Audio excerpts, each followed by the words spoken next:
Bienvenidos una vez más a Million Words, hoy con un caso por demás escalofriante que tomó lugar en Guatemala en el año de 1946, cuando acababa de terminar la Segunda Guerra Mundial y acababa también de tomar posesión Juan José Arévalo como presidente. El monstruo de Guatemala. Cae José Mikuláš Bush frente a la multitud. Cabeza de Mikuláš desaparece misteriosamente. Mikuláš, asesino en serie en Guatemala. ¿Quién es José María Mikuláš Bush? José María era un niño de escasos recursos indígena que vivía junto con su mamá, que era soltera. Poco tiempo después que ella quedara soltera, pues invita a un nuevo compañero para que venga a vivir con ellos. Lamentablemente, ese compañero abusaban verbal, emocional y físicamente de los hijos que no eran de ellos. Ese fue el caso de José María.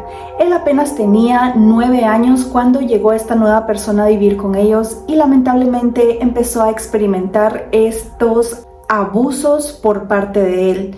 Muchas personas cuentan que él también era abusado sexualmente. No era raro, como les comentaba anteriormente, y por eso muchas familias se veían desintegradas y muchos niños decidían escapar de sus casas para buscar apoyo o refugio con sus amigos en la calle. Ese fue el caso de José María. Él huye de esta situación que estaba experimentando en su hogar y empieza a robar, empieza a cometer delitos menores que con el tiempo lo empezaron a llevar a la cárcel una, otra y otra vez. A los 16 años lo vuelven a agarrar y lo vuelven a meter preso. Sin embargo, esta es la temporada más larga que pasa él en la cárcel, saliendo aproximadamente 4 años después. Cuando lo dejan libre en octubre de 1945, no veía la vida con los mismos ojos. No era solamente que él quería cometer delitos menores, sino venía con una mente totalmente retorcida por todas las atrocidades que había experimentado, tanto en la calle como en la prisión. Empezó a fijarse en los niños que estaban vulnerablemente jugando en la calle con sus amigos. Fijaba sus ojos en uno de ellos y con engaños lo atraía. Les compraba dulces o un juguete pequeño para atraerlos. Algunas personas dicen que los engañaba también diciéndoles que iban a ir al campo a cazar conejos, y con eso los niños, encantados de la vida, se iban con él. La primera víctima registrada fue el 23 de febrero de 1946. Una señora de repente vio algo que le llamó mucho la atención. Poco a poco se acercó y cuando se dio cuenta era precisamente el cuerpo de un niño. Ella rápidamente va a la policía a denunciar este hecho. Cuando la policía llega, se dan cuenta que era un niño de aproximadamente 14 años. Se dice aproximadamente, ya que cuando los padres fueron a reconocer el cuerpo, ellos dijeron eso precisamente, que era aproximadamente de 14 años. Era gente de tan escasos recursos que no llevaban ni siquiera el conteo de los cumpleaños de los niños, no se lo celebraban y no tenían un control de eso. Lo encontraron con una camisa de manta, un pequeño saco, su ropa interior puesta, pero sin pantalón, sin zapatos, y el cincho tanto como su sombrero estaban a un lado de él. El niño había salido de su casa a vender leña. Se fue con 2 mulas. Los padres se dieron cuenta de su desaparición, dado que las mulas regresaron a la casa sin la mercadería y sin el niño. Al momento de percatarse ellos de esto y al escuchar las noticias que habían encontrado el cuerpo de un menor, ellos decidieron ir a la policía a reconocer el cuerpo. El nombre del menor era Enrique Saptik Cuyuch. Lamentablemente en ese momento no tuvieron más pistas más que los señales de estrangulamiento que presentaba el cuerpo. Sin mayor revisión y sin mayor curiosidad, la policía lo deja ahí como que fuera un caso aislado, sin saber que muchos de estos casos estaban a punto de aparecer. El 15 de marzo de 1946, es decir, menos de un mes después de haber encontrado el primer cuerpo, encuentran al segundo. Con las mismas señales de estrangulamiento, solo que esta vez solamente con la ropa interior puesta. Sus papás estuvieron pendientes de las noticias y en cuanto escucharon que habían encontrado el cuerpo de un niño, corrieron a reconocerlo. Su nombre era Oscar Emilio López y tenía 12 años apenas. La madre lo identifica porque le hacía falta 3 muelas y por una seña que tenía en uno de sus pies. Pocos días después de este hallazgo encuentran el tercer cuerpo, el 28 de marzo de 1946, apenas una semana aproximadamente luego del segundo caso. El nombre del menor era César Augusto Golfovich y se dice que era un niño bastante alto para sus 13 años, ya que era ascendiente de algunos europeos que habían venido a vivir a Guatemala. Como les comentaba anteriormente, el modus operandi de José María era atraer a los niños con la promesa de comprarles dulces o algún juguete. Esta vez no fue la excepción y César Augusto decide irse con él, sin pensar que sería su último día de vida. Los casos eran cada vez más frecuentes, así que el 5 de abril de ese mismo año no encuentran ni 1 ni 2 cuerpos, encuentran 3 cuerpos el mismo día. El primer cuerpo que encontraron fue el de Francisco Juárez Yuch, de entre 13 y 14 años. Las señales de estrangulamiento, igual que en los casos anteriores, aparecieron en este caso. Sin embargo, algo muy curioso fue que él apareció bastantes días más después de haber desaparecido, al contrario de los niños anteriores. Esto se dice porque el cuerpo ya estaba en descomposición y posiblemente algunas aves o algunos animales que estaban en esa zona ya le habían comido bastante porción del rostro. El segundo cuerpo del 5 de abril fue encontrado en una área de vegetación cerca del primer hallazgo. Este cuerpo lamentablemente no pudo ser identificado, sin embargo dio un aporte bastante tétrico al caso. Para este momento la policía y la población ya se habían dado cuenta que no se trataba de un caso aislado como lo habían entendido cuando apareció el primer cuerpo. Por lo tanto, la policía hizo un examen minucioso al cuerpo que habían encontrado. En esta ocasión, ellos se dan cuenta que precisamente este niño había sido abusado sexualmente. Después de ese cuerpo, revisarían a todos los demás que encontraron y lamentablemente encontraron lo que menos querían encontrar: señales de abuso en todos y cada uno de ellos. Ese mismo 5 de abril encuentran un tercer cuerpo reconocido como Gumersindo Flores, de 13 años, que también presentaba las mismas señales de estrangulamiento y de abusos que los anteriores. El 17 de abril vuelven a encontrar 3 cuerpos. Uno de ellos era Jesús Reyes, de 14 años. El segundo cuerpo fue identificado como Cecilio Uyú, de 13 años, y el tercer cuerpo lamentablemente no pudo ser identificado. La población estaba en pánico, ustedes ya no sabían qué hacer. No sabían si mandar a sus hijos solos a estudiar, puesto que esa era la costumbre en aquellos tiempos. Tampoco podían dejarlos libremente salir a jugar con sus amigos o mandarlos al mercado, o en ese tiempo que los niños ayudaban tanto a sus papás, y más en esa zona de Pinula, lo que ahora se conoce como el Naranjo, y esa área, un área bastante segura para que los niños pudieran movilizarse sin ningún tipo de peligro. Sin embargo, en esa época ya nadie quería dejar salir a sus hijos por temor a que algo horrendo les fuera a pasar. Cabe mencionar que en diciembre de 1945, cuando acababa de tomar posesión Juan José Arévalo como presidente, invitó a unas bailarinas rusas a salir con él de fiesta. Entonces fueron, y cuando ya iban de regreso de la fiesta que tuvieron, lamentablemente tuvieron un accidente. La población empezó a creer que Juan José Arévalo mandaba a matar a los niños y usaba su líquido encefalorraquídeo para inyectárselo él y verse tan bien a pesar del accidente que había tenido en el pasado.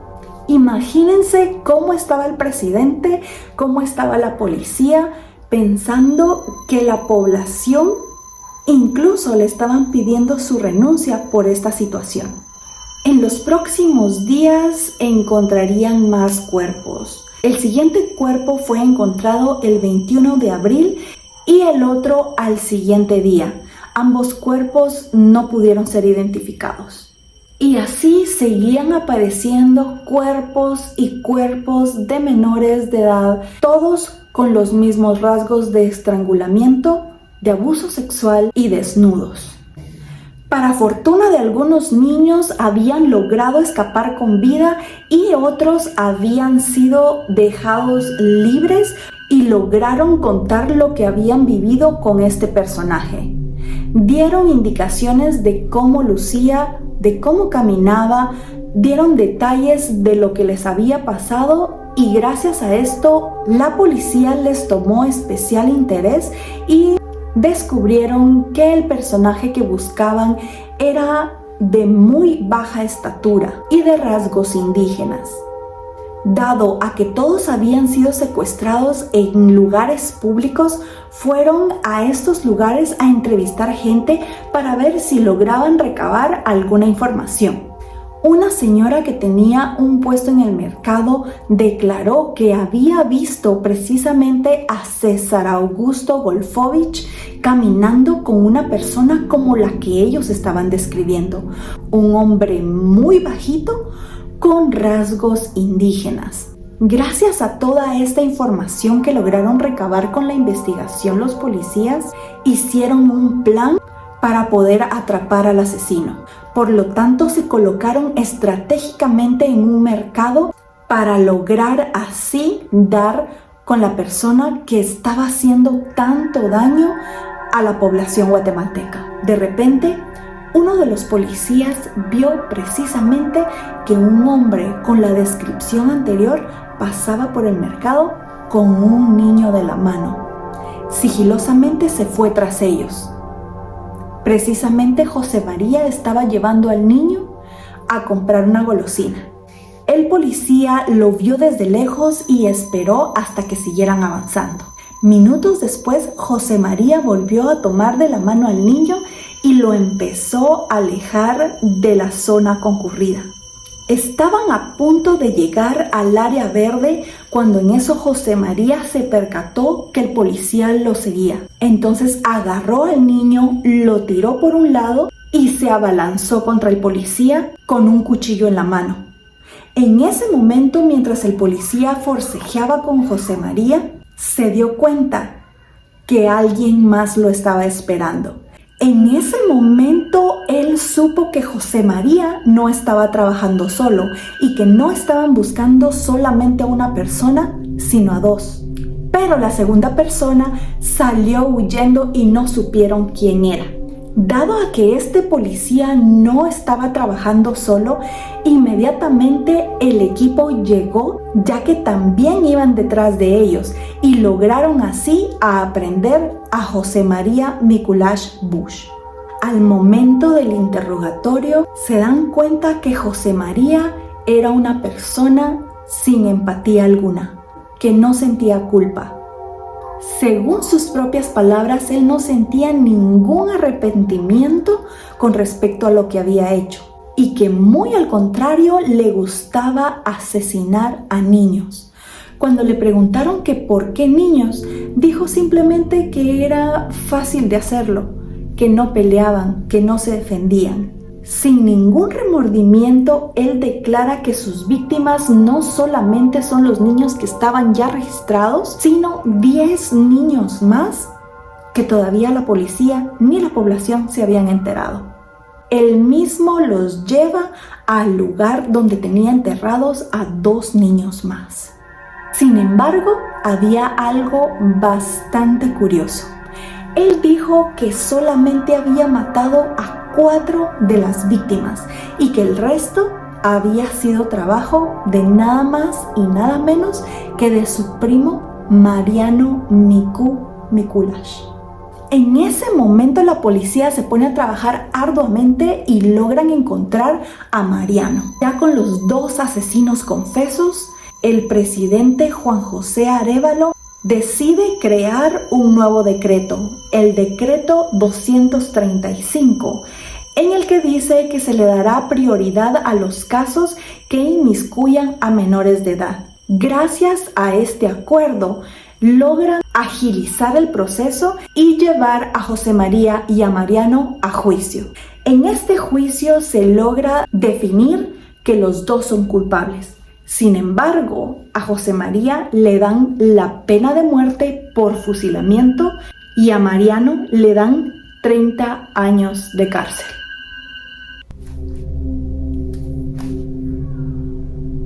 A pesar de que los 2 reconocieron las torturas, los abusos sexuales y los asesinatos, José María era el que menos culpabilidad sentía. Él decía que lo único malo que hizo fue haber dejado a estos niños con vida para que pudieran ir y decir todo lo que había pasado. Él no sentía ningún tipo de arrepentimiento, ninguno. Los psicólogos que atendieron el caso describían a José María como un niño de 7 años, no porque tuviera algún retraso mental, sino porque él era como un niño haciendo un berrinche, que quería un juguete y lo tomaba. Y también por todo lo que le había pasado en la cárcel, él tenía la necesidad de desquitarse. Y lamentablemente se desquitó con las personas más vulnerables. Durante los interrogatorios, José María estaba tan tranquilo que realmente solo contestaba las preguntas tal cual se las presentaban. Le preguntaron si le gustaba matar niños y él dijo, sí me gusta. Le preguntaron que por qué le gustaba, no sé, se siente rico. O sea, eran respuestas de verdad tan sin sentido y tan frías que dejaba a todos con la boca abierta. Una de las cosas que más llamaba la atención en los interrogatorios fue que él, a pesar de que estaba contestando las preguntas, también le estaba prestando bastante atención a cómo los agentes de la policía iban vestidos, de saco y corbata. Tanto que una de sus últimas peticiones al morir fue que quería ir vestido de traje sastre. Incluso uno de los reporteros que cubrieron la noticia le regaló la corbata. El 17 de julio de 1946, José María Mikuláš Bush es llevado al paredón de fusilamiento que se encuentra en el cementerio general de la zona 3 de la ciudad de Guatemala. En ese momento le dan de beber 2 octavos y también le llevan a un sacerdote, que esta era una práctica bastante normal en el caso de sentenciados a muerte. Después de que él habla con el sacerdote, dan la orden para que el fusilamiento se realice. José María se pone de pie y en ese momento, cuando cae en cuenta que está a punto de ser fusilado, empieza a gritar, a preguntar por qué a él le van a quitar la vida cuando Mariano, que fue el que mató a más niños, solamente le dieron 30 años de cárcel. En ese momento dan la orden de disparar y José María cae al suelo sin vida.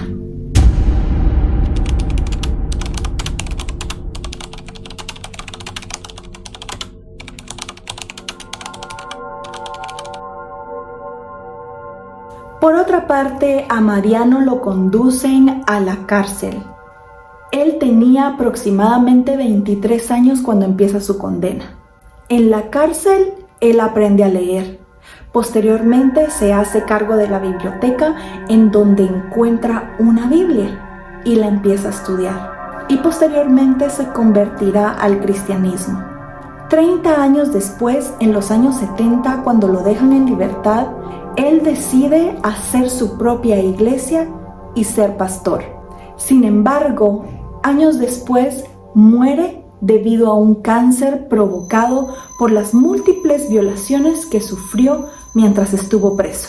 Ahora bien, díganme ustedes, ¿qué castigo fue peor? ¿Haber muerto, fusilado, de una vez perder la vida? ¿O pasar 30 años en la cárcel, recordando día a día todo lo que había hecho y sufriendo los castigos que los mismos reos le daban? ¿Qué piensan ustedes? Y hasta aquí la historia de Mikuláš. Sin embargo, y lamentablemente para nuestra sociedad, este tipo de casos se sigue dando. No solamente por la muerte de niños, sino por el maltrato que reciben dentro de su núcleo familiar. Abusos físicos, psicológicos, sexuales. Solo nos queda la esperanza de que algún día nosotros y nuestros niños podamos vivir en un mundo mejor. Hasta la próxima.